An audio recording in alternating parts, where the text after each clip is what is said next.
অনেক বছর আগে এক ছোট্ট গ্রামের পাশে গভীর জঙ্গল ছিল। সেই গ্রামে থাকতো এক গরিব কাঠুরে, নাম ছিল আব্দুল্লাহ। প্রতিদিন ভোরে সে জঙ্গলে যেত কাঠ কাটতে, আর বাজারে বিক্রি করে যা পেত তাই দিয়ে সংসার চালাতো। আব্দুল্লাহ খুব গরিব ছিল, কিন্তু সে কখনো নামাজ ছাড়তো না। সবসময় বলতো, যে আল্লাহ পাখিদের খাবার দেন, তিনি আমাকেও ভুলবেন না। একদিন ভীষণ ঝড় বৃষ্টি শুরু হলো। কয়েকদিন ধরে সে জঙ্গলে যেতে পারল না। ঘরে খাবার প্রায় শেষ। তার ছোট্ট ছেলে কাঁদতে কাঁদতে বলল, আব্বা, ক্ষুধা লাগছে।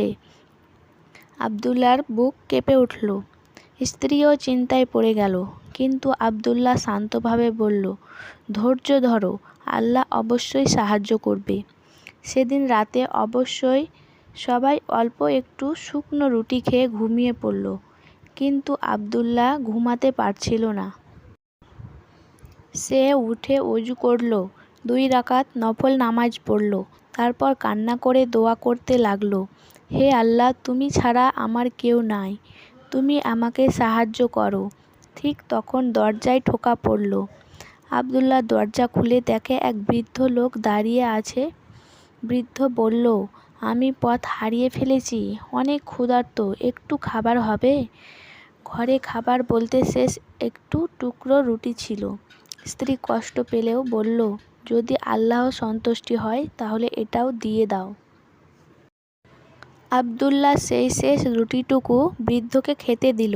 বৃদ্ধ খেয়ে খুব খুশি হলো। যাওয়ার আগে বলল, আল্লাহ তোমাদের উত্তম প্রতিদান দিক।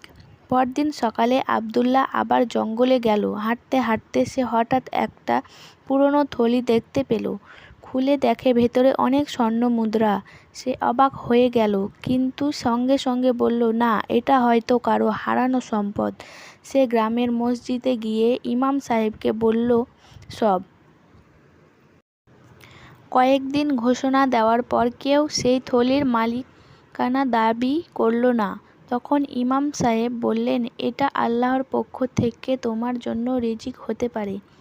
আব্দুল্লাহর চোখে পানি নিয়ে সিজদায় পড়ে গেল। সে বুঝতে পারল, যে আল্লাহর ওপর ভরসা করে, আল্লাহ তাকে কখনো নিরাশ করেন না।